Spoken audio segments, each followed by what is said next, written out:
Yes, again, welcome back to our next lecture of electrochemistry. और यार हमने previous class में this is obviously the lecture number 06 of electrochemistry. 2 दिन से class of चल रही थी, ठीक है. Now we are live. और यार थोड़ा सा फटाफट से रिकॉल करते हैं कि प्रीवियस क्लास में हमने कहाँ छोड़ा था अपने बात को. यार प्रीवियस क्लास में मैंने तुम्हें कंसंट्रेशन सेल वगैरह भी पढ़ाया था. लास्ट में हमने देखा था कंसंट्रेशन सेल क्या है और बेसिकली कंसंट्रेशन सेल और गैल्वेनिक सेल में क्या डिफरेंसेस है, मेजर डिफरेंसेस वही मैंने तुम्हें बताए थे. उससे पहले हमने फिर कुछ क्वेश्चंस को भी प्रैक्टिस किया था. तो that was all about the last lecture. That was lecture number 5. Now today आज लेक्चर नंबर 6 है. अब क्योंकि जैसे मैंने आपको बताया था कि इलेक्ट्रोकेमिस्ट्री में एक मेजर पार्ट जो पहला था गैल्वेनिक सेल वाला वो पूरा खत्म हो चुका है, इंक्लूडिंग कंसंट्रेशन सेल. ठीक है. तो before moving to our next concept, आज का जो सेशन है बेसिकली आप इसे प्रैक्टिस सेशन मान लीजिए. आज अच्छे अच्छे क्वेश्चन में लेके आया हूँ. ऐसा इसलिए क्योंकि भैया काफी दिन से 2 दिन से बेसिकली क्लास हमारी ऑफ चल रही थी. तो कॉन्सेप्ट को रिवीजन करने का सबसे अच्छा तरीका क्या होता है भैया कि क्वेश्चन खूब अच्छे से प्रैक्टिस कर ले. क्योंकि काफी सारे हमने क्वेश्चन जो हैं काफी सारे कॉन्सेप्ट हमने सीखे हैं. तो भैया उन सभी कॉन्सेप्ट को इंप्लीमेंट करके थोड़ा देखे तो सही कि क्वेश्चन के फॉर्म में वो सारे कॉन्सेप्ट फ्रेम कैसे होते हैं. ठीक है. तो ऑब्वियसली आज के दिन डाल लीजिए. This is practice session 1. आज सिर्फ तकरीबन 5 6 7 क्वेश्चन जो भी अच्छे अच्छे हैं वो सॉल्व होंगे यहाँ सेशन के अंदर. ठीक है. सो सबसे पहला सवाल से ही शुरू करते हैं आज का सेशन को. क्वेश्चन है, नोट कीजिएगा मेरे साथ. गिवन दैट क्या गिवन है?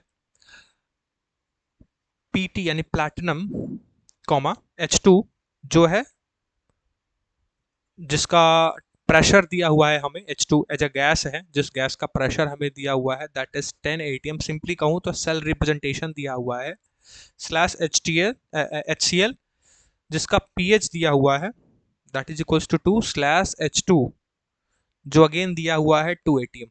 ठीक है. अब बोला गया है comma PT find E cell. अब देखो इस टाइप का क्वेश्चन हमने बहुत सारा कर लिया है. ठीक है. बेसिकली ये क्या है? ये एक सेल रिप्रेजेंटेशन है भैया. This is a cell representation और हमसे ई सेल पूछ रहा है सिंपली. तो क्या हमने कहीं ई सेल निकालने का फॉर्मूला सीखा है? बिल्कुल सीखा है सर. ई सेल निकालने का फॉर्मूला तो है बट सर बहुत सारा फॉर्मूला है. अब सबसे बड़ा सवाल कि सर कौन सा फॉर्मूले को इस्तेमाल करें. तो आपको मैंने क्या बोला था कि जब भी आपको H2 दिख जाए इसका मतलब सर हाइड्रोजन इलेक्ट्रोड की बात हो रहा है. और हाइड्रोजन इलेक्ट्रोड की अगर बात हो रहा है मतलब सर हम हाफ सेल का फॉर्मूला यूज करेंगे. मतलब याद करो कौन सा एप्लीकेशन ऑफ नर्स्ट इक्वेशन. तो भैया यहाँ हाफ सेल का ये चौथा वाला एप्लीकेशन है जिसमें हमने क्या पढ़ा था, जिसमें हमने सिंपली पढ़ा था. अच्छा देखो ये इस चीज को ऐसे भी समझ सकते हो. इसमें सिंपल तरीका आप ये भी लगा सकते हो जिसमें हाफ सेल वगैरह वाला देखे तो उसमें हमारा फॉर्मूला क्या था. उसमें हमारा फॉर्मूला थोड़ा पीछे चल के दिखा देते हैं आपको. जहां हमने हाफ सेल पढ़ा था बेसिकली उस हाफ सेल में हमने एक चीज पढ़ी थी जिधर फॉर्मूले में क्या था, pressure of H2 upon H plus का कंसंट्रेशन. बट आपके मन में सवाल ये आ रहा होगा कि सर इधर तो कहीं कंसंट्रेशन मेंशन्ड ही नहीं है. तो क्या एक्चुअली ये हाफ सेल वाला फॉर्मूला यूज होगा यहाँ? The answer is no. Yes, the answer is no. यहाँ हाफ सेल का फॉर्मूला हम डायरेक्टली यूज नहीं कर सकते. तो अगर भैया हमें कहीं ध्यान से देखो तो पता चलेगा क्या कि इस क्वेश्चन में जब आप चेक करोगे तो यहाँ H2 गैस का भी प्रेशर दिया हुआ है. और अगेन जो नेक्स्ट H2 गैस बना है यहाँ देखो सबसे पहले दो चीजें, यहाँ दो सोल्यूशन को मिलाया गया है. एक देखो, एक तो H2 से HCl जा रहा है फिर यही HCl एक बार और H2 बना रहा है. तो सिंपली ये दो सेल रिएक्शन है. इसको आप ऐसे कंसिडर कर सकते हो कि P2 H2 of 10 atm slash HCl और एक बार HCl slash H2 2 atm comma PT. तो ये एक सिंपल सेल रिप्रेजेंटेशन, ये एक सिंपल सेल रिप्रेजेंटेशन. मतलब इस सेल रिप्रेजेंटेशन में दो सेल रिप्रेजेंटेशन को एक साथ जोड़ा गया है. और जब भी इस टाइप का क्वेश्चन आपको देखने को मिलेगा सिंपली जिसमें आपको ध्यान से देखोगे तो पता चलेगा कि कहीं कंसंट्रेशन मेंशन ना हो बट क्योंकि ये दोनों मिला के एक सेल रिएक्शन बनाएंगे, एक सेल रिप्रेजेंटेशन, और ये दोनों मिला के एक सेल रिप्रेजेंटेशन बनाएंगे तो भैया ये दो सेल रिप्रेजेंटेशन का कॉम्बिनेशन है. इसलिए अच्छा सवाल है. तो जब भी इस टाइप का क्वेश्चन आपको दिखे तो आपको सिंपली क्या चेक करना है कि भैया कहीं दोनों जगह प्रेशर तो नहीं दिया है. और जब आप चेक करोगे तो आपको ये पता चलेगा कि दोनों जगह प्रेशर दिया हुआ है. सर पहले सेल का जो H2 था उसका दिया हुआ है 10 atm, दूसरे सेल का जो H2 था वहां दिया गया है 2 atm. अब सोच के देखो बारी बारी से हमें ये चीज चेक करनी है, अगर कहीं भी दो जगह प्रेशर दिया हुआ हो, इसका मतलब कि सर यहाँ हाफ सेल तो नहीं लगा सकते, ये भी गलत है कॉन्सेप्ट। क्यों? क्योंकि हाफ सेल में हमने ये देखा था भैया कि ऊपर प्रेशर होता है बट नीचे कंसंट्रेशन होता है। हाफ सेल हमने पढ़ा था हाइड्रोजन इलेक्ट्रोड के लिए, रिडक्शन पोटेंशियल निकालना हो या ऑक्सीडेशन पोटेंशियल निकालना हो तो हमने इसके लिए पढ़ा है भैया कंसंट्रेशन का होना जरूरी है, बट यहाँ कंसंट्रेशन नहीं, यहाँ सिर्फ प्रेशर दिया हुआ है। तो याद करो, क्या कहीं फॉर्मूला हमने कल के या फिर पिछले अभी तक जितने हमने क्लासेस की हैं उधर कहीं ऐसा फॉर्मूला पढ़ा है इधर सर दोनों जगह आपका प्रेशर दिया हुआ हो? तो आंसर इस एक स्लाइड में पीछे करूंगा तो आपको साफ साफ दिख जाएगा कि भैया ये एक कंसंट्रेशन सेल का प्रॉब्लम है। This is a problem of concentration cell जिसमें दोनों जगह प्रेशर होता है, P1 अपॉन P2, जहां P1 होता है एनोड का प्रेशर और P2 होता है कैथोड का। तो आप ये चीज अब समझ रहे होंगे। अब एनोड टू कैथोड कैसे पहचाने, चेक करो, यहां H2 से HCl जा रहा है। HCl का मतलब क्या? HCl का मतलब भैया H प्लस और Cl माइनस। तो H2 से H प्लस जाने का मतलब भैया ये ऑक्सीडेशन है, मतलब ये एनोड वाला पार्ट है, मतलब जो 10 ATM है वो यहाँ P1 है। क्यों? क्योंकि हम कंसंट्रेशन सेल का फॉर्मूला जब देखते हैं इन टर्म ऑफ प्रेशर तो हमको P1 एनोड का लेना होता है, P2 कैथोड का लेना होता है। तो एक चीज देख के ये पता चल गई सर सेल रिप्रेजेंटेशन से कि फर्स्ट पार्ट में ऑक्सीडाइज हो रहा है H2 गैस, इसलिए P1 हो गया 10 ATM। तो ऑब्वियसली जो 2 ATM है ये सिंपली P2 हो जाएगा। अब हमने पढ़ा है कंसंट्रेशन सेल में कि भाई E cell equals to in term of pressure क्या होता है 0.06 into n log of P1 by P2। अब P1 की वैल्यू 10 ATM, P2 की वैल्यू 2 ATM। अब मैं बताऊंगा नहीं, साफ साफ ये चीज आपको दिख रहा है भैया, यहाँ H2 है और यहाँ HCl बन रहा है, मतलब सिंपली यहाँ n का नंबर ऑफ इलेक्ट्रॉन का एक्सचेंज कितना है, अब तो सब बच्चे समझ गए होंगे भैया 2 है। तो मैंने तुम्हें n इक्वल्स 2 बता दिया, मैंने तुम्हें P1 P2 बता दिया। अब मुझे फटाफट से सेल बताओ, मैं सॉल्व करूंगा तुम्हारे आंसर आने के बाद। तुम सबके आंसर आने के बाद मैं सॉल्व करूंगा इसको, तो मुझे फटाफट से बताओ, आई एम वेटिंग कि भैया कितना आंसर आ रहा है। मैंने तुम्हें P1 बता दिया, मैंने तुम्हें P2 बता दिया, मैंने तुम्हें n बता दिया। अब सिंपल फॉर्मूला यूज करना है। ब्लर है, अरे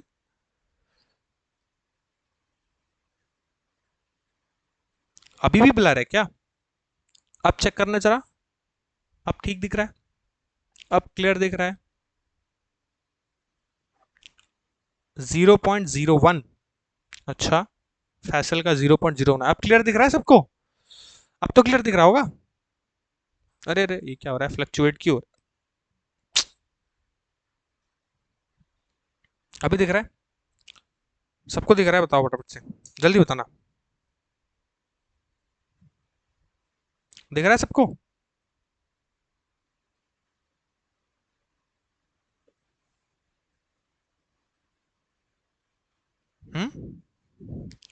चलो नहीं, 0.01 is not the correct answer. चलिए आइए मैं ही सॉल्व करता हूं।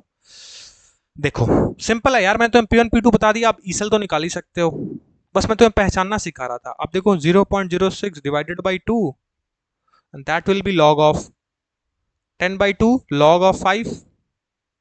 और लॉग ऑफ 5 कितना होता है बताओ?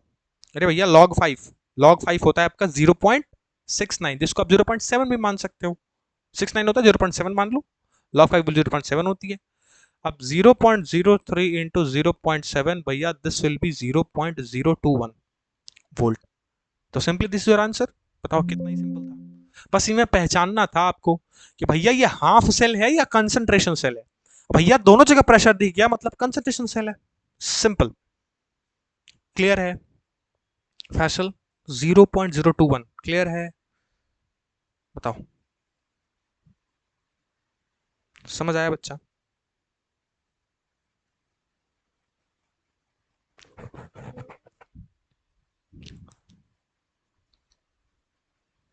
log m माइनस एन, हाँ तो वैसे भी कर लो, फिर वैसे भी वही आएगा भैया। डिवाइड वाले टर्म भी करोगे तो वही वैल्यू आएगी, बट सिंपली ये चीज को ऐसे कर लो। अरे भैया सिंपल कर लो ना इसको, इतना कॉम्प्लेक्स क्यों ही करना है? डिवाइड करके जब तुम कर सकते हो तो इतना कॉम्प्लेक्स करना है, और वो भी करोगे तो वही आएगा भैया। लो भैया log m प्लस एन से सही कर दे रहा हूं। जब आप log 10 माइनस log 2 करोगे तो log 10 1 होता है, log 2 0.30 होता है, तो भैया 0.7 ही तो आएगा। तो आप 10 बाई 5 डायरेक्ट log 5 निकाल लो 0.7, ऐसे भी करोगे log m माइनस एन तो भी 0.7, तो फिर अलग कैसे आ रहा है तुम्हारा? तो भी तो 0.7 ही आएगा, एक ही तो वैल्यू आएगी। अरे भैया वैसे भी करो 0.7 आएगा, ऐसे भी करो 0.7 ही आएगा। ठीक है, चलो कोई बात नहीं, इट्स ओके, हो जाता है, इट्स ओके, नो प्रॉब्लम। ठीक है, समझ आया बच्चा? क्लियर है? क्लियर है बच्चा? आगे बढ़ा जाए। आज का प्रैक्टिस सेशन है, जितना पढ़ा है उतना ही लगाना। ठीक है, चलो, okay good. Now let's move on to next question. अच्छे अच्छे क्वेश्चन लाया हूँ, ऐसे ऐसे अच्छे कि दिमाग हिल जाएगा तुम्हारा। सब जेई के क्वेश्चंस हैं तुम्हारे लिए। ठीक है, चलो, क्वेश्चन है दिया हुआ है, ध्यान देना। ई नॉट सेल दिया हुआ है, ठीक है, गिवन डेटा है ये, दिया हुआ है एम एन, इसको ऐसे याद रखो, नहीं दूंगा नहीं मैं, तो फिर मजा नहीं आएगा। MnO4 माइनस स्लैश Mn+2, ठीक है, MnO4 माइनस स्लैश Mn+2, इसकी वैल्यू दी हुई है 1.51 वोल्ट, ठीक है, एंड दिया हुआ है MnO2 स्लैश Mn+2, इसकी वैल्यू दी हुई है 1.23, और एंड में हमसे पूछा है, ये ई नॉट सेल की वैल्यू है इसकी, ठीक है, दोनों केस में। ई नॉट सेल इसको 1 कह लो, इसको ई नॉट सेल 2 कह लो, और ई नॉट सेल 3 हमसे पूछ रहा है, और इस टाइप के क्वेश्चन मैं आपको करा चुका हूं। दैट इज MnO4, ठीक है, हमसे पूछ रहा है MnO4 +7 slash MnO2, this will B, कितना होगा ये? अब सोचो, दिमाग लगाओ और सॉल्व करो, याद करो, इस टाइप का क्वेश्चन मैं तुम्हें करा चुका हूं। पहला क्वेश्चन दिया हुआ है ई सेल 1, MnO4 माइनस से Mn+2, जिसका आपको पोटेंशियल दिया हुआ है इनॉट सेल का, दैट इज 1.5 वोल्ट, बोला था ना, बहुत अच्छे अच्छे क्वेश्चन लाया हूं इस वजह से। सेकेंड इनॉट सेल दिया हुआ है MnO2 स्लैश Mn+2, और थर्ड इनॉट सेल ई सेल 3 की वैल्यू हमसे पूछ रहा है, that is Mn+7O4 slash MnO2 से। अब बताओ, हमसे इसकी वैल्यू पूछ रहा है, अब बताओ इस चीज को कैसे हो सकता है, ये क्या हो सकता है इसमें, बताओ, सोचो, थोड़ा दिमाग लगाओ, इस टाइप क्वेश्चन मैं तुम्हें करा चुका हूं। देखो, मैं तुम्हें बताया था कि इस टाइप क्वेश्चन जब भी आए सर, तो हम डायरेक्टली ई नॉट सेल को ऐड नहीं करेंगे, करोगे सबसे बड़ा बेवकूफ होगी। तो किसको बुलाना है भैया? बुलाना है डेल्टा जी नॉट को, बताओ, डेल्टा जी नॉट सेल नहीं, डेल्टा जी नॉट को, याद करो। तो इस टाइप के क्वेश्चन को भैया अप्रोच किससे करें? मैंने तुम्हें बता दिया ऑलरेडी, ई नॉट सेल को डायरेक्टली जोड़ोगे, खेल खत्म हो जाएगा। तो हमें किसको अप्रोच करना है भैया? हमें अप्रोच करना है आप किसको? डेल्टा जी नॉट को। अब हमें यही बस फेरबदल करना है कि कौन से में किसको जोड़ें, किसको घटाएं, तो हमें मिलेगा वैल्यू। अब ये सोचने का तुम्हारी काम है, मैं तुम्हें बता चुका हूं। एक और हिंट दे देता हूं, इसे इक्वेशन 1 मान लो, चलो इसे इक्वेशन 2 मान लो, ये इक्वेशन 3 है। हमें इक्वेशन 3 का क्या चाहिए? ई नॉट सेल चाहिए, मतलब सिंपली कहें तो भैया हमें डेल्टा जी नॉट 3 चाहिए। अब ऐसा क्या रिलेशन में लगाऊं कि मुझे डेल्टा जी नॉट 3 मिल जाए? तो जरा सोच के देखो। तो सबसे पहले तो चेक करो भैया कि Mn का ऑक्सीडेशन स्टेट कितना है। अब बताओ कितनों को, ये बताओ सबसे पहले, यहां सबसे पहले बताओ कितनों को ऑक्सीडेशन स्टेट निकालने आता है, सच सच बताना, कितनों को ऑक्सीडेशन स्टेट यहां निकालने आता है देख के कंपाउंड में, बताओ। अगर ऑक्सीडेशन स्टेट निकालने नहीं आता है तो इस सवाल को तुम कभी कर ही नहीं पाओगे। अब देखो, नहीं आता है, अब मैं जानता हूं मैक्सिमम को नहीं आता है, तो मैं सिखाता हूं तुम्हें। सबसे पहले चेक करो, उठाओ किसको? MnO। भैया यहाँ का ऑक्सीजन स्टेट पता चलना चाहिए, तभी तो हमें पता चले कि Mn घट के जा कितना रहा है, तो हमें फिर N की वैल्यू पता चलेगी। क्यों? क्योंकि डेल्टा जी नॉट हमें पता है कि -NF ई नॉट सेल होता है, तो भैया N तो पता होना चाहिए कि कितना से कितना N एक्सचेंज हो रहा है। उसके लिए हमें Mn का ऑक्सीडेशन स्टेट चाहिए, तो हम पता कर पाएंगे कि भैया Mn कितना था पहले, फिर बाद में कितने से कितना हुआ। यहाँ देखो Mn+2 हुआ है, मतलब Mn+ कुछ रहा होगा, तभी वो Mn+2 हुआ है। इसीलिए सबसे पहला बात क्या है कि अगर इस सवाल में, ये एक ऐसा सवाल है, कहाँ का सवाल है भैया? किधर का सवाल है? ये जेई का क्वेश्चन है बच्चा, हल्के में ना लो। क्यों ऐसा? इसलिए क्योंकि भैया अगर आपको ऑक्सीडेशन स्टेट निकालने नहीं आती है ना, फिर आपका बेड़ा गर्क है, फिर ये सवाल सॉल्व होगा नहीं आपसे। और ऑक्सीडेशन स्टेट कैसे निकालते हैं ये मैं, अरे मुझे पता है तुम भूल जाओगे, हर बच्चा भूल जाता है भैया, तुम क्यों, हर बच्चा भूलता है, तो मैं तुम्हें सिखाऊंगा। देखो, सबसे पहले कंपाउंड लिख लो, क्या है? MnO4, इस पूरे पे -1 है, अब देखो इसके लिए जिसका ऑक्सीजन स्टेट चाहिए, किसका चाहिए, Mn का, तो भैया उसे मान लो x, और ऑक्सीजन O4 दिया हुआ है, एक ऑक्सीजन का कितना होता है -1, दिया कितना है 4। तो क्या करो, जिसका नहीं पता है उसको x मान लो और बाकी सबको जोड़ते चलो, उसके अंदर जितने कंपाउंड है सबको। तो Mn का मैंने x ले दिया, प्लस एक ऑक्सीजन का -1, तो 4 ऑक्सीजन का कितना हो जाएगा -4, तो डायरेक्टली -4 लिख दो यहां, इज इक्वल्स टू इस पूरे कंपाउंड पे ओवरऑल चार्ज कितना है -1 का, तो क्या मैं यहां -1 इक्वल टू में लिख दूं, ये लिखने का तरीका है। हमें Mn का चाहिए, उसका x मान लो, बाकी सबको जोड़ते चलो जितने उसके अंदर कंपाउंड है। तो हमने Mn को x मान लिया, Mn का ऑक्सीजन स्टेट x है, एक ऑक्सीजन का -1, तो दो ऑक्सीजन का, अरे ओ माइनस लिखते हो तो एक ऑक्सीजन का -1, तो 4 ऑक्सीजन का -4, और ओवरऑल चार्ज कितना है कंपाउंड पे -1 बाहर पड़ा हुआ है। इसका मतलब क्या मैं इसे लिख सकता हूं, सॉरी, अरे यार, एक ऑक्सीजन का O2 माइनस होता है ना, नॉट -1, इस माई रिली रिली मैं भूल गया था, यहाँ ध्यान मत देना। एक ऑक्सीजन का O2 माइनस होता है, तो एक ऑक्सीजन का 2 माइनस, 4 ऑक्सीजन कितना हो जाएगा -8, इसलिए मैं कह रहा हूँ कहाँ गड़बड़ हो रही है। एक ऑक्सीजन पे जब 2 होता है तो भैया 4 ऑक्सीजन के लिए -8 हो जाएगा, तो this will be x -8 is equals to -1, तो x की वैल्यू -1 प्लस 8, तो x की वैल्यू कितनी आई +7। और मैंने क्या बोला था, Mn का ऑक्सीजन स्टेट x है, मतलब यहाँ Mn +7 में है। हाँ, पकड़ा गया Mn, यानी +7 से +3 जा रहे हैं। तो फर्स्ट केस में n का एक्सचेंज कितना हुआ भैया, +7 से +2 जा रहे हैं, मतलब n का एक्सचेंज है 5। 5 यहाँ n की वैल्यू कितनी हुई 5, 7 से +2 जा रहे हैं मतलब 5 घटा है, यानी total number of exchange of electron कितना है 5, सिंपल। अच्छा वैसे ही जरा MnO2 का मुझे बता दो जरा, चलो बच्चा, देख रहा हूँ जरा कौन कौन बता पाता है, पहले मैं ऑप्शन से सिखाना। ओ MnO2 का जरा बताओ, उस केस में जो सेकंड केस है उसमें Mn का ऑक्सीडेशन स्टेट कितना होगा, बताओ, जल्दी से बताओ, बताओ। 8, MnO2 है तो 8 कैसे होगा, गधे कहीं के, 4 होगा ना, +4। अरे बेवकूफ, क्या करते हो यार, x प्लस भैया एक ऑक्सीजन का -2, तो दो ऑक्सीजन का -4, और ओवरऑल चार्ज कुछ नहीं है तो 0, यानी x -4 इक्वल 0, तो x इक्वल्स टू +4, यानी यहां +4 है। ले भैया, ले, इतना बताने के बावजूद ही हाल है, मतलब यहां +4 से +2, इस केस में नंबर ऑफ इलेक्ट्रॉन एक्सचेंज कितना है 2 है।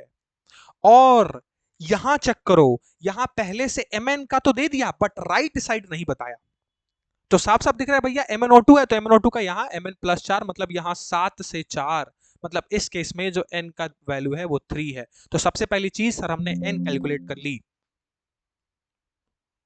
समझ आया, सबसे पहले हमने n कैलकुलेट कर ली, वेरी गुड। तो ये सबसे पहला स्टेप, इस टाइप के क्वेश्चन में सबसे पहला स्टेप पहले चेक करो कि ऑक्सीजन सेट दिया है कि नहीं दिया, अब तुम्हें निकालना सिखा दिया मैं, ये रिडॉक्स रिएक्शन का पार्ट है, तो मैंने रिडॉक्स में पढ़ा दिया, हालांकि रिडॉक्स मेरा नहीं है, वो इनऑर्गेनिक का पार्ट होता है, मानस सर तुम्हें पढ़ाना हो तो पढ़ाएंगे, ठीक है।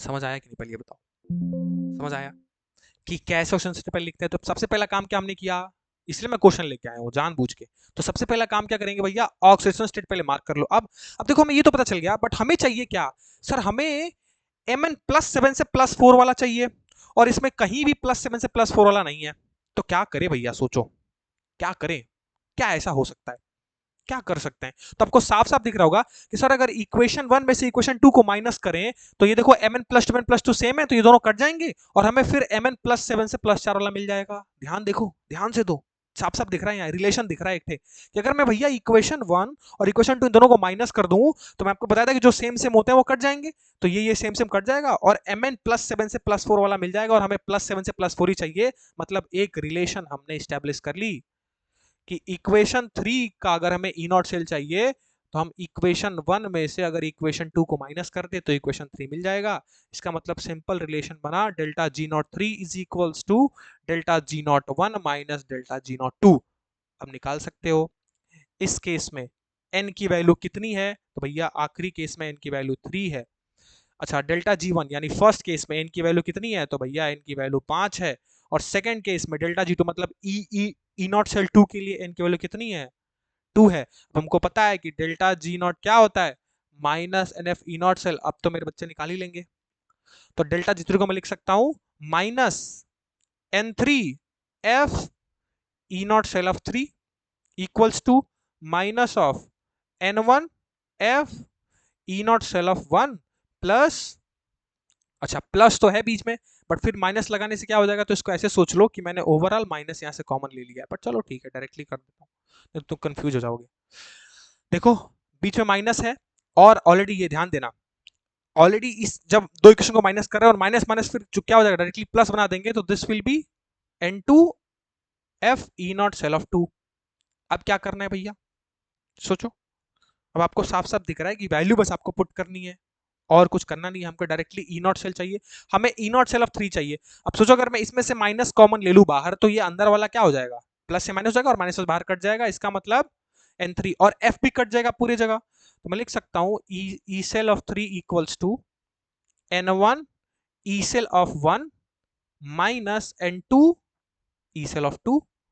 अब N3 की वैल्यू कितनी है, पुट करते जाओ, N3 की value 3 into E cell of 3 equals to 5 E naught cell of 1 minus 2 E naught cell of 2। अगर हमको E नॉट सेल ऑफ 3 चाहिए था, it means 5 into E naught cell of 2 कितना है भैया 1.23 minus 2 into E naught cell of 1 कितना है 1.51 upon 3। अब मुझे सॉल्व करके इसकी वैल्यू बताओ फटाफट से जल्दी से, यही E नॉट सेल ऑफ 3 होगा। आया समझ कैसे करना है, एंड तक मैं ला के तुम्हें छोड़ दिया हूं, अब कैलकुलेट करके मुझे वैल्यू बताओ फटाफट से जल्दी से। इधर से मैंने माइनस कॉमन लिया, एफ कॉमन लिया, तो माइनस और एफ कट जाएगा, simply N3 E not cell of 3, N1 E not cell of 1 और N2 E not cell of 2। हमें ई नॉट सेल ऑफ 3 चाहिए था, तो मैंने 3 को डिवाइड में भेज दिया, बाकी वैल्यू का आप सॉल्व करके मुझे फटाफट से आंसर बताओ। एंड तक मैं तुम्हें ला दिया हूँ 1.05। कोई और बच्चा कंफर्म करो ताकि मैं मानूं कि हाँ ये सही है। क्या और बच्चे का 1.05 आया है, अगर आया है तो very good, that is your answer. क्योंकि देखो मैं कोई भी सवाल सॉल्व पहले से नहीं करता, मैं तुम्हारे साथ ही सॉल्व करता हूँ। और बच्चे का 1.05 आ रहा है क्या,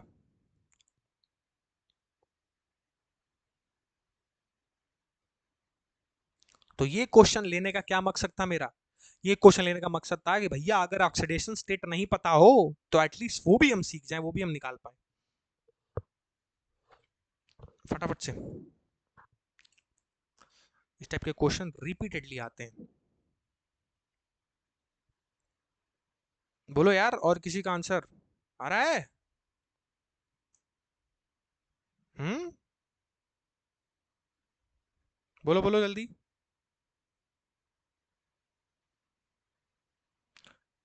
डिवाइडेड बाई 3 1.04, चलो ठीक है 1.0 सही आंसर, 1.04 कह लो 1.05 कह लो, ठीक है एग्जैक्टली यही आंसर होगा।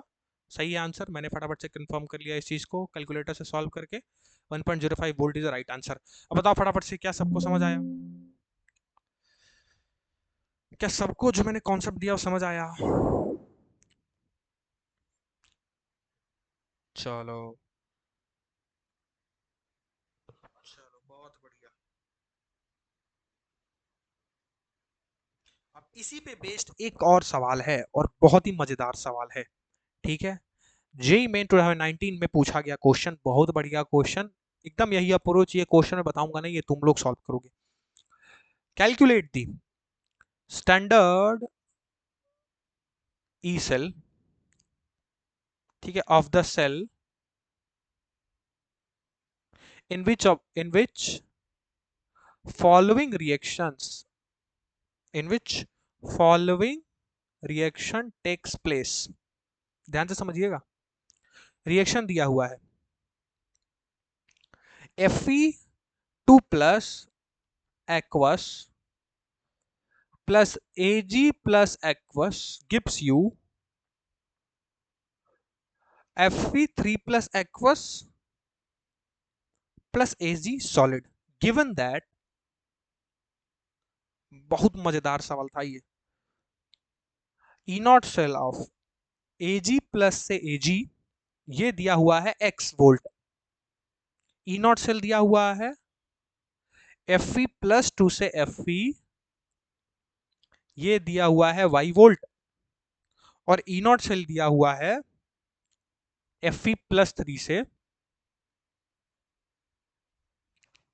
Fe+3 से Fe, ये दिया हुआ है Z वोल्ट। बताओ option A x plus 2y minus 3z, option B x minus Y. देख लो जेई किस लेवल का क्वेश्चन पूछता है। x plus Y minus Z, या option D x minus Z. बताओ इस टाइप का क्वेश्चन कॉन्सेप्ट अभी अभी जस्ट पढ़ाया है जेई मेन 2019 8 अप्रैल। लो डेट भी तुम्हें मैंने बता दी, 8 अप्रैल 2019 को इलेक्ट्रोकेमिस्ट्री पे मेरे जो मैंने कॉन्सेप्ट में पढ़ाया है उस कॉन्सेप्ट पे बेस्ड एक क्वेश्चन पूछा गया था कि कैलकुलेट कीजिए स्टैंडर्ड ई सेल। मतलब सिंपली ई नॉट सेल चाहिए हमें। अगर इनका रिलेशन एक्स वाई जेड है तो इनमें से कौन सा रिलेशन सही होगा? सिंपली ई नॉट सेल का बताओ, जो कि इस रिएक्शन को सेटिस्फाई करे। इस रिएक्शन में क्या हो रहा है, हमें किसका चाहिए? इस रिएक्शन का ही चाहिए ना। बोला तो है calculate the standard EMF cell, जिसका रिएक्शन हमें दिया हुआ है और डेटा अलग से गिवन है। तो जो रिएक्शन है इस रिएक्शन के अकॉर्डिंग हो क्या रहा है, हमें ई नॉट सेल किसका चाहिए भैया? हमें ई नॉट सेल चाहिए Fe+2 से Fe3+ का। और डेटा किसका गिवन है? Fe2+ से Fe और Fe3+ से Fe। अब लगाओ तिगड़म और बताओ, क्योंकि मैंने कॉन्सेप्ट में सिखा दिया है कि इनमें से कौन सा ऑप्शन करेक्ट है। ठीक है, 2 मिनट मैं तुम्हें देता हूं, उसके बाद मैं सॉल्व करूंगा, फिर आप आंसर्स को मिलाएंगे। It is one of the standard examination of India. ठीक है, इससे बेहतरीन कोई एग्जाम नहीं होता इंजीनियरिंग के लिए। ठीक है, अगर वाकई में खुद को टेस्ट करना चाहते हो तो जेई अपियर करो, अपनी एबिलिटी जानोगे। ठीक है, मैं एक जेई मेन क्वालिफाइड कैंडिडेट हूँ और मुझे पता है कि उसकी वैल्यू क्या होती है। जहाँ हूँ उसकी वैल्यू मुझे पता चलती है। और जो स्टैंडर्ड क्वेश्चन जेई सेट करता है, फिलहाल अब तो काफ़ी इजी भी हो गए हैं, बट जो मेरे टाइम में होता था 2021 2019 2020, तो उस केस में जो जेई का लेवल था ना, दैट वाज एब्सोल्युटली ब्लास्टर।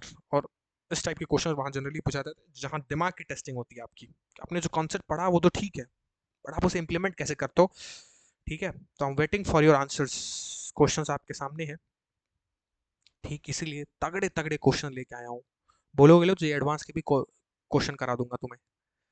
इन्हीं सब कॉन्सेप्ट बेस्ड होता है, बस दिमाग वहाँ यूज करना पड़, बस तुम्हें अपना दिमाग यूज करने आना चाहिए। चलिए टाइम इज ओवर, मैं सॉल्व करता हूँ, मिलाइएगा मेरे साथ। देखो हमसे पूछा था इस पर्टिकुलर रिएक्शन का। अब इस पर्टिकुलर रिएक्शन में समझो पहले भैया, एजी प्लस से एजी, ये तो ठीक है, तो एजी प्लस एजी जा रहा है तो इसका ईएमएफ तो हमें दिया हुआ है सिंपली। अच्छा सोचो, क्या मैं इसी को सेल रिप्रेजेंटेशन रिप्रेजेंट कर सकता हूं क्या? सोचो, सेल के फॉर्म में, सेल रिप्रेजेंट के फॉर्म में लिख सकता हूं। Fe+2 से देखो Fe+3 जा रहा है, डबल डंडा लगाओ, और Ag प्लस से Ag जा रहा है। यही होगा सेल रिप्रेजेंटेशन। ध्यान से देखो, इस पूरे रिएक्शन का सेल रिप्रेजेंटेशन तो पहले लिख लो। तो अगर मैं इस पूरे गिवन रिएक्शन का सेल रिप्रेजेंटेशन लिखूं तो भैया यही होगा क्या? डबल डंडा के बगल में क्या होता है भैया? एनोड। मतलब ये एनोड है। मतलब यहां जो ई नॉट सेल आएगा, ई नॉट सेल हमें किसका चाहिए?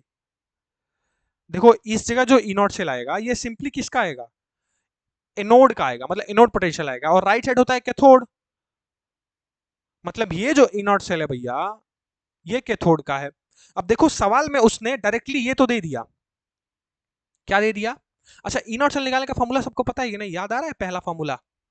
जब भैया ऐसे दिया होता है तो हम क्या लिखते हैं? Reduction potential of cathode minus reduction potential of anode. तो भैया यहाँ ये वाला फॉर्मूला यूज होगा, क्योंकि कहीं कंसंट्रेशन वगैरह दिया ही नहीं है। तो भैया हम नॉस्ट इक्वेशन काहे को यूज करें? क्या कहीं कंसंट्रेशन लिखा है क्या? नहीं। तो नॉस्ट इक्वेशन नहीं लगाएंगे ना, सिंपली ई नॉट सेल का फॉर्मूला जो पढ़ो, जो हमने कराया है तुम्हें, that is reduction potential of cathode minus reduction potential of anode. अब कैथोड पे तो भैया एजी प्लस से एजी जा रहा है। क्या कहीं ई नॉट सेल एजी प्लस से एजी का दिया है क्वेश्चन में कि नहीं? बताओ। यस सर, पहला डेटा ही देखो क्या है, एजी प्लस से एजी, और ये रिडक्शन पोटेंशियल भी है, देखो रिड्यूस भी हो रहा है। तो हमें पहला डेटा मिल गया, कैथोड का डेटा हमें मिल गया। मतलब इसके जगह हम एक्स रख सकते हैं, माइनस अब हमें चाहिए रिडक्शन पोटेंशियल ऑफ एनोड। और एनोड पे रिडक्शन कहां से कहां हो रहा है भैया? Fe2+ से Fe3। तो क्या कहीं हमें ई नॉट सेल दिया है क्या? Fe+2 से Fe+3 का ई नॉट सेल दिया है क्या? तो जरा पीछे चलो भैया, Fe2+ से Fe दे दिया, Fe3+ से Fe दे दिया, ये नहीं दिया है। Fe+2 से Fe+3 नहीं दिया है, इसीलिए ये एक जेई का क्वेश्चन है। अब मैंने तुम्हें इतना सिंप्लीफाई कर दिया, तुम्हारा काम सिर्फ क्या है कि भैया एनोड के पोटेंशियल को कैलकुलेट करना। कैथोड का तो दे दिया उसने क्वेश्चन में ही, जो कि x है। अब एनोड के पोटेंशियल कैलकुलेट करो और इन चार ऑप्शन में से बताओ कि कौन सा ऑप्शन सही है। क्या एनोड का पोटेंशियल y होगा, या फिर एनोड का पोटेंशियल 2y माइनस 3z होगा, या फिर एनोड का पोटेंशियल y माइनस जेड होगा, या फिर एनोड का पोटेंशियल सिंपली माइनस जेड होगा। क्योंकि देखो x तो फिक्स है सब में और x हमारे में भी आ गया। अब हमें माइनस के बाद वाला टर्म चाहिए कि वो माइनस के बाद का टर्म क्या है, क्या प्लस है, क्या माइनस है, क्या अगेन प्लस है या माइनस है। इसीलिए that's why this is a JEE Mains problem. तुम्हें क्या लगता है एक दो क्वेश्चन में तुम्हें आसान करा दूं मतलब जेई में सारे आसान क्वेश्चन आते हैं? ये थॉट पाल के मत चलो। It is one of the India standard engineering examination. ठीक है, ये एमयू कुछ नहीं है। ठीक है, इंडिविजुअली कॉलेज का एंट्रेंस की तैयारी कर रहे हो तुम, जब ऑल इंडिया लेवल पे खेलोगे ना तो गेम अलग होता है। अब सोचो, हमें चाहिए भैया Fe+2 से Fe+3 और उसने हमें दे रखा है Fe2+ से Fe0 और Fe3+ से Fe0। भैया जीरो ही तो है। सोचो अब कैसे निकाले, तो थोड़ा दिमाग लगाओ। कुछ नहीं करना है, हमको ये पता है सर। क्या सर? पहले तो आप रिएक्शन लिख दो। सबसे पहली चीज, जितना डेटा गिवन है उसका रिएक्शन लिखो। Fe+2 से Fe का रिएक्शन लिखो। तो Fe+2 से Fe कब बना होगा सर? Fe+2 से Fe तब बना होगा जब दो इलेक्ट्रॉन उसने एक्सेप्ट किया होगा, तब भी तो Fe बना होगा। और इसका ई नॉट सेल दिया हुआ है, दैट इज वाई। देखो Fe+2 से Fe y वोल्ट। हाँ, इसका ई नॉट सेल दिया तो इसको ई नॉट सेल 1 मान लो सिंपली। अच्छा, अगला रिएक्शन भैया, अगला रिएक्शन था Fe+3 से Fe जब 3 इलेक्ट्रॉन एक्सेप्ट करेगा तो Fe बनाएगा। देखो अगला वाला, Fe+3 से Fe तो जब 3 इलेक्ट्रॉन एक्सेप्ट करेगा तभी तो Fe+ से Fe0 बनाएगा। और इसके ई नॉट सेल को 2 कह दो, दैट इज Z। अब हमें क्या चाहिए भैया? हमें चाहिए Fe2+ से Fe चाहिए ना, बट हमें रिडक्शन पोटेंशियल चाहिए, मतलब इसे रिवर्स करना होगा। हमें एक्चुअली Fe3+ से Fe2+ चाहिए। रिडक्शन पोटेंशियल का मतलब क्या है कि भैया घटे, यानी हमें Fe2+ से Fe+3 नहीं, हमें Fe+3 से Fe2+ चाहिए, क्योंकि रिडक्शन पोटेंशियल चाहिए ना। ये तो ऑक्सीडेशन पोटेंशियल हो जाएगा। 2+ से 3+ तो ऑक्सीडाइज हो रहा है ना, मतलब हमें रिडक्शन चाहिए, क्योंकि हम ई नॉट सेल के फॉर्मूले में पढ़े हैं कि हम रिडक्शन पोटेंशियल ऑफ एनोड रखते हैं। तो यहां भी ये कॉम्प्लेक्सिटी थी। थोड़ी सी गलती करोगे ना ये सवाल पूरा गलत हो जाएगा, कभी सॉल्व नहीं हो पाएगा। तो एक एक चीज जो मैंने कॉन्सेप्ट एक एक बताया वो सारे कॉन्सेप्ट यूज होगा इस क्वेश्चन में। भैया पहली चीज तो चेक करो कि नोड का पोटेंशियल Fe+2 से Fe3 हो सकता है, लेकिन ये ऑक्सीडेशन पोटेंशियल होगा। हमें रिडक्शन पोटेंशियल चाहिए तो रिवर्स करो, हमें +3 से +2 वाला चाहिए। इट मींस Fe+3 से +2 कब जाएगा? जब भैया एक इलेक्ट्रॉन Fe+3 एक्सेप्ट करे, तभी तो वो Fe+2 चाहिए। और इसके इनर्ट सेल को 3 बोल दो जो हमें निकालना है। अब सेम चीज भैया, क्या हेर फेर करें, क्या फेर बदल करें कि भैया हमें E03 का मिल जाए ऊपर दोनों इक्वेशन के थ्रू। सोच के देखो, तो भैया अगर हमें Fe3+ से Fe2+ चाहिए तो हमें दिख रहा है, कुछ तो दिख रहा है। क्या कर सकते हैं सोचो।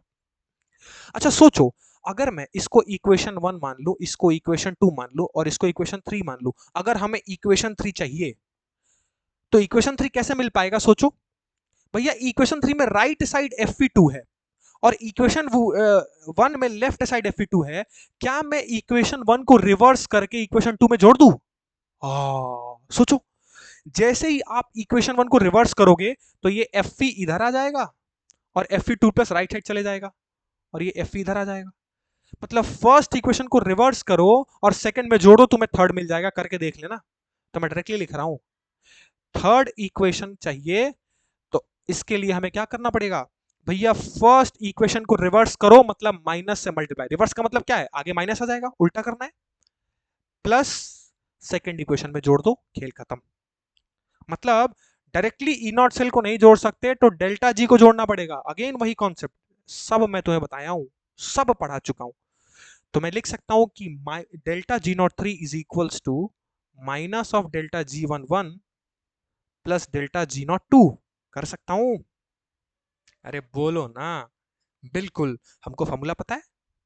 क्या लिख सकते हैं सोचो? डेल्टा G03 को लिख सकता हूं मैं minus of N3F E0 cell of 3 is equals to minus of N1F E not cell of 1 plus, अच्छा प्लस माइनस जब करोगे तो बीच में माइनस होगा कि नहीं होगा, तो डायरेक्टली माइनस कर दो, ये प्लस है तो एक माइनस एन एफ आएगा तो माइनस मल्टीप्लाई हो जाएगा, this will be N two F E not cell of 2। अब दोनों साइड से माइनस और एफ कॉमन लेके काट दो तो सिंपली रिलेशन बचेगा N naught E not cell of 3 is equals to N one E not cell of 1 plus N two E not cell of 2। अब साफ साफ दिख रहा है भैया, फर्स्ट रिएक्शन में एक्सचेंज ऑफ इलेक्ट्रॉन कितना, सोचो, दिख रहा है, अरे यहां दिख रहा होगा एक्सचेंज ऑफ इलेक्ट्रॉन, यहां फर्स्ट वाले में कितना है, थर्ड वाले में तो एक है, तो भैया N3 की वैल्यू तो 1 हो गई, इसके लिए N3 की वैल्यू 1 है। सेकंड रिएक्शन में दिख रहा है N2 की वैल्यू कितने इलेक्ट्रॉन 3, और फर्स्ट के लिए N1 कितना 2, तो साफ साफ दिख गया, ये directly E naught three equals to क्या हो जाएगा N1 की वैल्यू यानी 2 E naught 1 plus 3 E naught 2। अब ई नॉट 1 क्या है y, और ई नॉट 2 क्या है z, मतलब सिंपली यहां से ये लिख सकता हूं E not 3 is equals to 2 into Y plus 3z। दिख रहा है, सोचो, दिख रहा है 2 इंटू वाई प्लस 3z। अच्छा एक सेकेंड, अगर मैं यहां से माइनस कॉमन लेता हूं तो बाहर माइनस माइनस कट जाएगा, अच्छा बीच में ये प्लस था ना, अच्छा ये माइनस माइनस प्लस हो जाएगा, देखो यहाँ भी गड़बड़ हुआ ना, जब ऑलरेडी माइनस था और माइनस एन एफ करोगे तो ये प्लस बन जाएगा बेटा। हाँ देखो कितना कंफ्यूजन हो रहा था, मतलब इस इक्वेशन में एक माइनस यहाँ आ जाएगा, मतलब सिंपली E3 होगा माइनस 2y प्लस 3z, बस एक मॉडिफिकेशन करना था, प्लस आएगा ना, अब यहाँ से माइनस कॉमन लो काटने के लिए, तो सिंपली देखो ये प्लस था, ये बाहर वाला माइनस हो गया, तो अगेन ये सेकंड केस में ये माइनस हो जाएगा, और ये प्लस, मतलब सिंपली ये इक्वेशन यहाँ भी एक माइनस लगा दो, ये वाले माइनस मैंने इधर ट्रांसफर कर दिया है, दिस विल बी माइनस, ये कंप्लीट फॉर्म माइनस, ये कंप्लीट, तो this will B minus 2y plus 3z। ठीक है, अब हो गया सही। अब चेक करो भैया E3 क्या था, E3 था Fe3 प्लस से Fe2 प्लस, और हमें यही तो चाहिए, Fe3 प्लस से Fe2 plus reduction potential of anode है, मतलब मैं माइनस 2y प्लस 3z यानी x प्लस 2y, और माइनस अंदर अप्लाई होगा तो x plus 2y minus 3z, option number A. हाँ बोलो समझ आया, this is a JEE main question, x plus 2y minus 3z। समझ आया बच्चा, ये है एक जेई का सवाल। बताओ किसी भी कॉन्सेप्ट से तुम वाकिफ थे, वंचित थे अभी तक, एक एक कॉन्सेप्ट तुम्हें मैं सिखा चुका हूं, बोलो झूठ बोलोगे फिर कौवा काटेगा तुमको, पढ़ाया कि नहीं मैंने पढ़ाया, एक एक कॉन्सेप्ट मैंने तुम्हें पढ़ाया है, बस तुम्हें अपना दिमाग लगाना था, इसीलिए जेई का सवाल है। मैंने कोई कॉन्सेप्ट नहीं छोड़ा था, मैंने तुम्हें रिवर्स करना सिखाया था, रिएक्शन को कैसे रिवर्स करते हैं, दो रिएक्शन दिया हो तीसरा कैसे मिलेगा वो सिखाया था, ई नॉट सेल कभी कंसिडरेशन नहीं दिया हो तो मैं डायरेक्ट तुम्हें फार्मूला बताया था, reduction potential of cathode minus reduction potential of anode, तो इसमें क्या करना ही था, सिर्फ अपना दिमाग लगाना था। और कितना बेहतरीन क्वेश्चन इसने पूछा 2019 में, that's why it is a JEE का क्वेश्चन, भैया दिमाग खोल देता है, दिमाग खोल देता है, इम्यूट्रिपली कुछ नहीं है जेई के सामने, कुछ भी नहीं, तो सिंपल सिंपल जेई के क्वेश्चन को बदलो और फिर इम्यूट्रिपली में डाल दो, ये इम्यूट्रिपली का हमेशा रूल रहा है, ठीक है। तो भैया अंडर एस्टिमेट मत करना कभी मेरे को, मैं जो पढ़ा रहा हूँ उसे चुपचाप से बस ग्रैब करते रहा करो, सीखते रहा करो, I am a JEE Main qualified candidate, JEE qualify नहीं करता तो रैंक वन इंस्टीट्यूट में आज एडमिशन नहीं होता, इंजीनियरिंग के 3 साल कंप्लीट नहीं किया होता, ठीक है, तो एक्सपीरियंस है तो यहाँ बैठा हूँ आपके सामने। क्लियर है सब कुछ, बताओ समझ आया, चलो मजा आया ना, इस टाइप के क्वेश्चंस करने में मजे आते होंगे आपको, ठीक है। अब देखो एक और कॉन्सेप्चुअल क्वेश्चन उसने पूछा, ठीक है, टाइम है अभी, हाँ अभी है, चलो ठीक है, इट्स ओके, चलो आओ एक और बढ़िया क्वेश्चन, आओ क्वेश्चन नोट करो, क्वेश्चन है given that KC, equilibrium constant KC short में लिख रहा हूं ऑफ द रिएक्शन, रिएक्शन दिया हुआ है Cu solid plus 2 Ag plus that will gives you Cu 2 plus, अब स्टेट वगैरह नहीं लिख रहा हूँ, ठीक है, जल्दी से समझ जाना तुम, ठीक है, स्टेट यहाँ से ये स्टेट एक्वस होगा या एक्वस होगा, समझ जाना, समझ गए हो ना, Cu से Cu2 प्लस जा रहा है, 2Ag प्लस Ag जा रहा है, simple, is 10 into 10 to the power 15. Calculate the E cell of this reaction at 298 Kelvin. ठीक है, कब का सवाल? 2019 मेन, 11 जनवरी। चलो भैया ऑप्शन ले लो। मेन मतलब अरे JEE Main. Option A 0.4736 volt, option B 0.04736 milli volt, option C 0.4736 milli volt, या ऑप्शन डी 0.04736 वोल्ट। देख रहे हो ऑप्शंस? भाई साहब कोई तुक्का भी नहीं मार पाया ऐसे ऑप्शंस में। चलो भैया, सब पढ़ाया है, ये तो डायरेक्ट पढ़ाया हुआ क्वेश्चन है। अगर ये नहीं आया ना, मतलब कि इफेक्टिवली क्लास में नहीं बैठ रहे हो। कितना सिंपल है, उसने केसी दे दिया और ई सेल पूछ दिया है। बताओ, उसने केसी दे के ई सेल पूछा है। बताओ।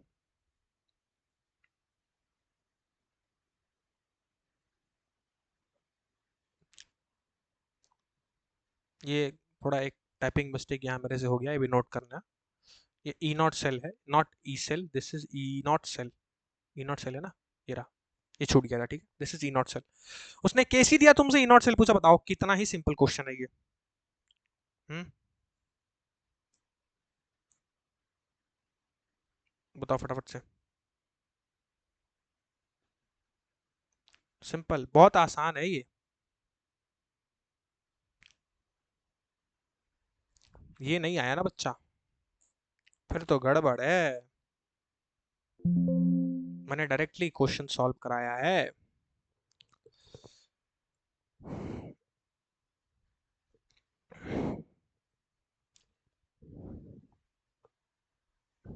चलो मैं कराता हूँ, मुझे नहीं लगता कि तुम सबसे हो पाएगा। कोई बात नहीं यार, मैंने रिलेशन तुम्हें सिखाया है, याद करो। Delta G naught equals to पढ़ा है, minus R T L N of K C कराया था। झूठ मत बोलना यार, कराया था। और ये छोड़ो, अगर ये कुछ नहीं आ रहा है तो एटलीस्ट ये तो याद होगा ये। अब डेल्टा जी नॉट को मैं minus N F E naught से लिख सकता हूं। मैं प्रॉपर किया हूं यार ये चीज तुम्हारे लिए। माइनस आर टी, और जरा इस एल एन को लॉग में कन्वर्ट कर दो तो जरा। तो भैया लॉग में कन्वर्ट करोगे तो 2.303 लॉग ऑफ के सी। ये सब मैं तुम्हें डिराइव तक कराया था यार। देखो माइनस माइनस इधर काट दो। हमको ई नॉट सेल चाहिए तो भैया इसको नीचे भेज दो, एन एफ को। तो क्या ये R T upon N F 2.303 log K C नहीं हो जाएगा? बोलो ना। और अगर इस आर टी अपन एन एफ की वैल्यू को मैं देखूं, तो मैं ई नॉट सेल को क्या लिख सकता हूं? Simply 0.06 upon N into log of K C. अब क्या है इसमें यार, सोचो। एन तुम रिएक्शन को देख के पता कर सकते हो भैया, एन इक्वल्स टू 2 है, साफ साफ दिख रहा है। सी यू से सी यू टू प्लस जा रहा है, या टू एजी प्लस है, टू एजी कोई भी ले लो। एन टू हो गया। लॉग के सी उसने दिया है 10 इंटू 10 की पावर 15। मतलब इसको सिंपली 10 इंटू 10 की पावर 16, 15 का मतलब क्या है, कंफ्यूज करने के लिए 10 की पावर 16 है। सोचो, अरे भैया 10 इंटू 10 की पावर 15 टू 10 की पावर 16 लिख दो सिंपली। तो भाई ई नॉट सेल तो पूछा था उसने, कौन सा पहाड़ वाली चीज पूछ दी थी? ये तो मैं कराया हुआ क्वेश्चन था यार, क्या कर रहे हो तुम लोग। लॉग ऑफ 10 की पावर 16, अब लॉग ऑफ m की पावर n सभी को पता होगा कि भैया n लॉग m होता है। तो अब ई नॉट सेल अगर मुझे चाहिए, so this will B 0.03 into 16 into log of 10, और लॉग 10 1 होता है, मतलब ई नॉट सेल सिंपली हो जाएगा 0.48 समथिंग। अब इसके क्लोजेस्ट ऑप्शन तुम्हें कौन सा दिख रहा है?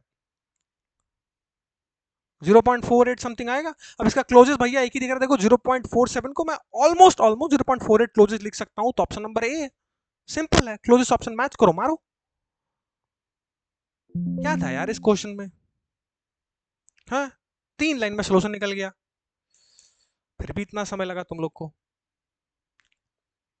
देखो शत्रुल ऑप्शन सी बोल रहा है, फिर ऑप्शन ए। कुछ नहीं था यार, डायरेक्ट कराया हुआ। पढ़ाया कि नहीं पढ़ाया, तुम ये पहले बताओ। पढ़ाया कि नहीं पढ़ाया? पढ़ाया है। हम्म, बोलो। पढ़ाया है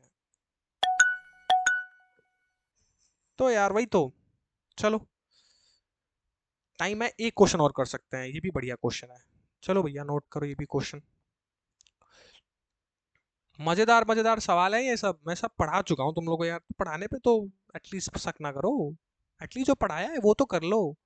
जिंक से जिंक 2+, ये सेल रिप्रेजेंटेशन दिया हुआ है। और M, not M G, this is M, simply M X plus से एम सॉलिड जा रहा है, ठीक है। डिफरेंट क्वेश्चन है, half cell and their standard electrode, मतलब simply E not cell are given below. Table के फॉर्म में ये क्वेश्चन था, ठीक है। वो टेबल बनाइए मेरे साथ। टेबल दिया हुआ है, m प्लस एक्स से m सॉलिड का टेबल दिया हुआ है, ठीक है। और नीचे इनकी ई नॉट सेल की वैल्यू दी हुई है सबकी। पहले टेबल में जो है ये, दैट विल बी au+3 से au सॉलिड। दूसरे टेबल में जो एलिमेंट दिया हुआ है, दैट इज ag+ से ag सॉलिड। तीसरे टेबल में जो एलिमेंट दिया हुआ है, दैट इज fe+3 से fe+2 सॉलिड। और चौथे टेबल में जो दिया हुआ है m, दैट इज fe+2 से fe सॉलिड। और इनके करस्पॉन्डिंग इनका ई नॉट सेल की वैल्यू भी दिया हुआ है। देखो कितना मजेदार सवाल उसने फ्रेम किया, दिमाग लगाने वाला एकदम। आई तो just love JEE 1.440 volt. Actually IIT के प्रोफेसर पेपर बनाते हैं, ठीक है। तो अब आपको पता ही होगा कि भैया लेवल कैसा होगा उनका, ठीक है। सिंपल से क्वेश्चन है, कॉन्सेप्ट अगर आपके तगड़े हैं। 2021 जेई मैन, देख रहे हो, ये मेरे टाइम, जिस टाइम मैंने जेई अपीयर किया था, मेरे टाइम का क्वेश्चन है ये। जेई मेन 2021, ठीक है। चलो भैया, इफ, आगे अभी सवाल खत्म नहीं हुआ, सवाल थोड़ा बड़ा है। If E not cell of जिंक+2 से zinc is -0.76 volt, which cathode, क्या बात है, which cathode will give a maximum. अगर इस सही कर जाओगे तो फिर मजा आ जाएगा, समझ जाऊंगा कि यस तुम लोग मेरे पढ़ाए हुए बच्चों, मेरे कॉन्सेप्ट सीख गए तुम। Maximum value of E not cell पर इलेक्ट्रॉन ट्रांसफर्ड, क्या बात है। तो ये इतना बड़ा क्वेश्चन, ऑप्शंस नोट डाउन कीजिए। पूछा है कि मैक्सिमम ईएमएफ इन चारों में से कौन से सेल का कॉम्बिनेशन चूज करेंगे कि हमें मैक्सिमम ईएमएफ मिले। क्या बढ़िया सवाल एकदम, नट बोल्ट वगैरह खोल लो एकदम। ऑप्शन दिया हुआ है, Ag+ से Ag, या फिर Fe2+ से Fe, या फिर Au+3 से Au, या फिर Fe+3 से Fe+2। अब देखो क्वेश्चन फिर समझा देता हूं, सिंपल है। एक सेल रिप्रेजेंटेशन दिया हमें, दैट इज जिंक से जिंक 2+, और फिर mx+ से m। अब ये m डिफरेंट डिफरेंट दिया हुआ है, ठीक है, अलग अलग कैथोड के फॉर्म में m दिया हुआ है। पहला m दिया हुआ है कि अगर हम Au+3 से Au लें, जिसका 1.4 ई नॉट सेल है, तो इनमें से किसका मैक्सिमम मिलेगा। 1 2 3 4, इन चार ऑप्शंस में से कौन सा ऐसा रिलेशन हम एज अ कैथोड यूज करें कि हमें ओवरऑल जो नेट ईएमएफ है सेल का, वो हमें मैक्सिमम मिले। अब कितना बढ़िया सवाल, लेकिन सिर्फ एक लाइन में आंसर सॉल्व किया जा सकता है, सिर्फ देख के बच्चा।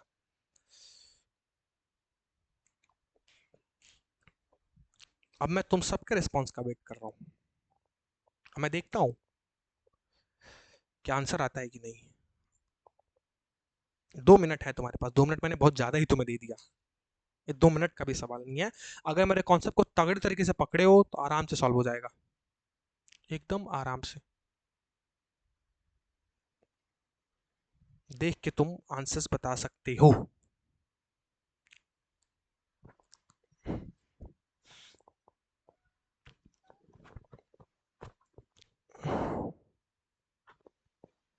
देख लो जेई का लेवल। अगर तुम्हें अच्छे अच्छे जेई के सवाल करने हैं तो मुझे बताया करो। मैं जानबूझ कर ये सवाल लेके नहीं आता हूँ, डर जाओगे लो, या फिर ऐसा लगेगा तुम लोग सोचोगे कि सर क्या कर रहे हो, हमारा एग्जाम अलग है, आप जेई का पढ़ा रहे हो। तुम लोग बोलोगे तुम्हारी रिक्वेस्ट पे तो मैं बिल्कुल जेई के क्वेश्चन कराऊंगा तुम सबको। Option A. चलो शदरुल, वेरी गुड, बहुत बढ़िया, ऑप्शन ए। ए। चलो वासित, चलिए, अच्छा है बेटा कि आप जेई का एग्जाम नहीं देने वाले हो। +0 तो छोड़ो, -1 लेके आओगे, गलत है ऑप्शन। अरे गधेड़ो, ये कैसे हो सकता है यार, कैसे हो सकता है? आओ कॉन्सेप्ट सीखो मेरे साथ। जेई का क्वेश्चन है, कोई बात नहीं, जान दो। इस चीज के लिए मैं तुम्हें माफ कर सकता हूँ कि तुम लोग, जेई के क्वेश्चन है तो ऐसे ही। बट यार मैं कॉन्सेप्ट तुम्हें सिखा चुका हूँ, बस सब पढ़ा चुका हूँ, बस दिमाग थोड़ा बिल्डअप करने की जरूरत है। इस क्वेश्चन देखो, सिंपल है बच्चा। भैया ई नॉट सेल क्या होता है? तो भैया E not cell reduction potential of cathode minus E not cell reduction potential of anode. अब एनोड का तो हमें दे दिया, क्यों? देखो जिंक से जिंक +2, भैया यहाँ ऑक्सीडेशन हो रहा है तो एनोड का पोटेंशियल उसने दे दिया -0.76। जिंक +2 से जिंक, ये दिख रहा है, ये देखो इसमें +2 से जिंक ये रिडक्शन पोटेंशियल है, बट ये हो किस पे रहा है? भाई जिंक से जिंक +2 ऑक्सीडाइज हो रहा है, मतलब ये एनोड का ही है, but reduction potential of anode दिया है -0.76। मतलब अगर इन हमें E naught R of cathode नहीं पता है, but E naught R of anode तो पता है, दैट इज -0.076। अब E naught R of cathode और ये माइनस माइनस +0.76। अब सोच के देखो, अब अगर मुझे ये ओवरऑल टोटल ईएमएफ मैक्सिमम चाहिए, तो अगर मैं ई नॉट आर ऑफ कैथोड की वैल्यू को बड़ी चूज करूंगा तो ही तो ये पूरा एड ऑन होके मैक्सिमम आएगा। तो इन चार ऑप्शन में से सबसे बड़ा ई नॉट सेल की वैल्यू किसकी है? अरे भैया 1.4 वोल्ट। लो पकड़ा गया, क्या करना था? Option number C is the right answer. खेल खत्म। 3 लाइन का सवाल। मैंने क्या बोला था कि भैया देखो ये डी मार रहा है, देखो देखो, ये तो अलग ही दुनिया में चलता है, इसका तो अलग ही चलता है। अरे भैया जब ओवरऑल ईएमएफ को मैक्सिमम करना है तो कैथोड, हम ऐसे कैथोड को चूज करेंगे ना जिसका सबसे ज्यादा ई नॉट सेल हो। और इसने साफ साफ दे दिया ई नॉट सेल सबका, इसका 1.4 है, इसका 0.8 है, इसका 0.77 है, इसका -0.44 है। भैया माइनस का तो सवाल ही नहीं होता, मतलब Fe+2 तो वैसे ही गया। अब अगर इन तीनों में से कंपेयर करो तो सबसे बड़ी बड़ी वैल्यू 1.4, तो अगर मैं 1.4 प्लस 0.76 बोलूंगा तो मुझे इन चारों में से मैक्सिमम ईएमएफ मिलेगा। तो कितना ही सिंपल क्वेश्चन था ये। हाँ, सिर्फ कंपेयर करनी थी वैल्यू को देख के। यार पढ़ाए हुए कॉन्सेप्ट से भी सवाल नहीं सॉल्व कर पा रहे हो। साफ साफ सिंपल आंसर है AU+3 से AU। ऑप्शन नंबर सी, हमारे सामने ऑप्शंस पड़ा हुआ था। भैया जिसका ई नॉट सेल ज्यादा, उसको जितना उसके साथ जोड़ोगे तो पूरा ई सेल मैक्सिमाइज हो जाएगा। हमें मैक्सिमम ई सेल ही तो पूछा था, हमसे क्या पूछा है? यही तो पूछा है, मैक्सिमम ई सेल बताइए, which cathode will give maximum value. तो भैया कैथोड AU+3 से अगर AU वाला चूज करेंगे तो हमें मैक्सिमम मिलेगा। अरे समझ आया है? कुछ बोल रहे हो कि नहीं, बस ऐसे चैट इग्नोर मारे जा रहे हो तुम लोग? समझ आया है? हम्म, ए ही होगा। AG+ से AG,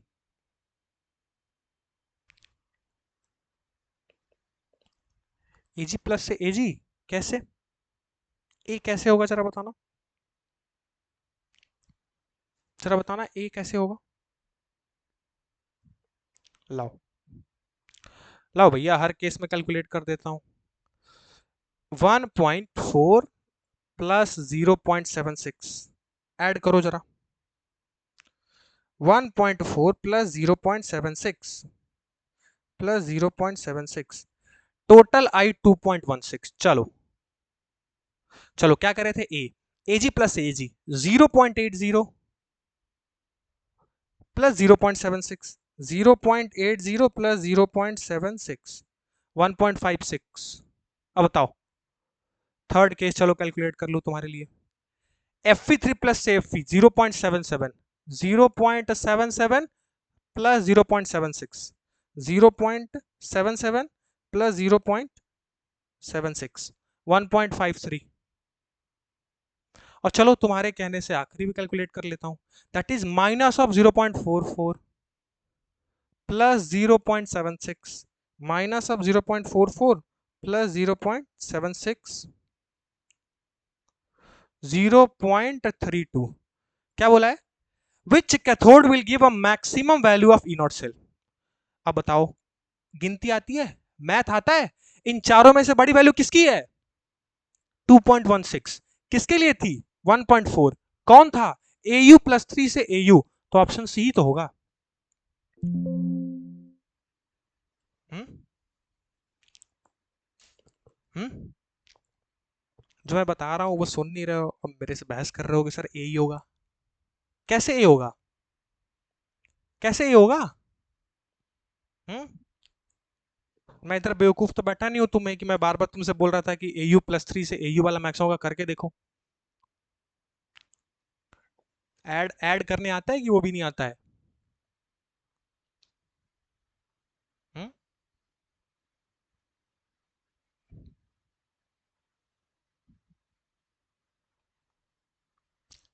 जो यार जो तुम सोच रहे हो ना इस टाइम पे, कभी मैं भी वैसा ही था, चिंता ना करो। ठीक है, मानता हूँ बीच बीच में कहीं कैलकुलेशन मिस्टेक मेरे से हो जाती है, और हर टीचर से होता है, इसका मतलब ये थोड़े है कि हर पॉइंट पे गलतियां ही होंगी। हम्म मैं बोलूँ तो फिर मान लिया करो ना।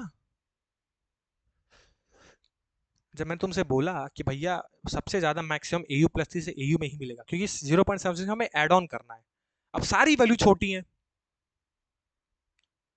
तो भैया एक ही तो सबसे बड़ी वैल्यू, ये तो कॉमन सेंस था, ये तो कॉमन से भी कॉमन सेंस था, तो बस आप उसे यूज करना था और उसे लगाना था।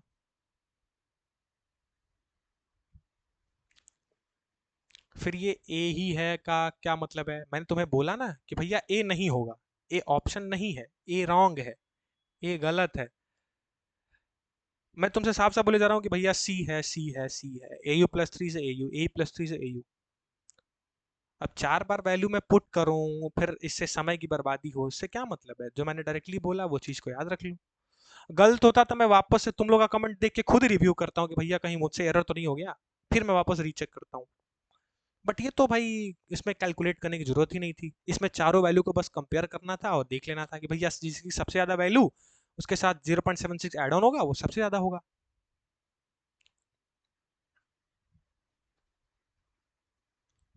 क्लियर? चलो, चलो इट्स ओके, कोई बात नहीं, छोड़ो वो सब चीज को। बस सिंपल सी चीज ये है कि आप लोग कॉन्सेप्ट सीखे कि नहीं, ये बताओ। जो कॉन्सेप्ट सीखे वो इम्प्लीमेंट हुआ आपके साथ?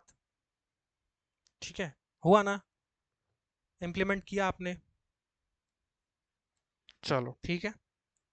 चलो, तो टाइम तो हो चुका है, ठीक है, तो एक दो क्वेश्चन रह गए, ठीक है, चलिए नेक्स्ट क्वेश्चन से मैं वो क्वेश्चन आपको करा दूंगा शुरुआत में, फिर अगले सेशन शुरू करेंगे, क्योंकि टाइम हमारे पास इनफ है, हम तीसरे चैप्टर पे आ गए यार, हमारा सिलेबस काफी अच्छा चल रहा है, ठीक है। तो क्वेश्चन करते चलेंगे साथ में, चिंता ना करो, और बढ़िया अच्छे लेवल के क्वेश्चन। अभी तो बहुत सारा कॉन्सेप्ट इसमें सीखना है हमें, कोलरॉस लॉ, फिर limiting Muller connectivity, degree of dissociation association, अभी इलेक्ट्रोलाइटिक सेल भी तो बचा हुआ है, अभी तो सिर्फ गैल्वेनिक सेल खत्म हुआ, और उस पर बेस्ड इतने अच्छे अच्छे सवाल। तो भैया जब और डेप्थ में घुसेंगे, इलेक्ट्रोलाइटिक सेल जब हम पढ़ेंगे, तो आपको पता चलेगा कि एनोड कैथोड पे कौन सा प्रोडक्ट बनता है, सॉलिड बनेगा, एक्वस फॉर्म होगा, वो भी इलेक्ट्रोकेमिकल सीरीज, हमें रिडक्शन पोटेंशियल और ऑक्सीडेशन पोटेंशियल को कंपेयर करना भी हम सीखेंगे कि किसका रिडक्शन पोटेंशियल ज्यादा, किसका ऑक्सीडेशन पोटेंशियल ज्यादा। अभी काफी कुछ बता हुआ इलेक्ट्रोकेमिस्ट्री में, 6 लेक्चर हो गए, मुझे लगता है ये 10 12 15 लेक्चर तक जाएगा। इट्स ओके, इन डिटेल हम पढ़ेंगे सब कुछ, Kohlrausch law, limiting molar connectivity, degree of dissociation association, अभी बहुत कुछ है, ठीक है। कंडक्टिविटी भैया, lambda M, lambda M naught, ठीक है, कैसे बनाते हैं वो सब हमें सीखना है, ठीक है। तो टिल देन आज के सेशन को यही बंद करते हैं। कल 5 बजे एज यूजल, हमारा टाइम जानते ही हो आप लोग, 5 बजे हम अपनी क्लास को अगेन कंटिन्यू करेंगे, और कल के सेशन का भी सवाल जो स्टार्टिंग होगा वो कुछ क्वेश्चंस के थ्रू ही होगा, ठीक है। थोड़ा लेस एक्सप्लेन करूंगा मैं, और फटाफट से क्वेश्चन आपको कराऊंगा, उसके बाद हम अपने नेक्स्ट कॉन्सेप्ट पर आगे बढ़ेंगे। Till then, bye.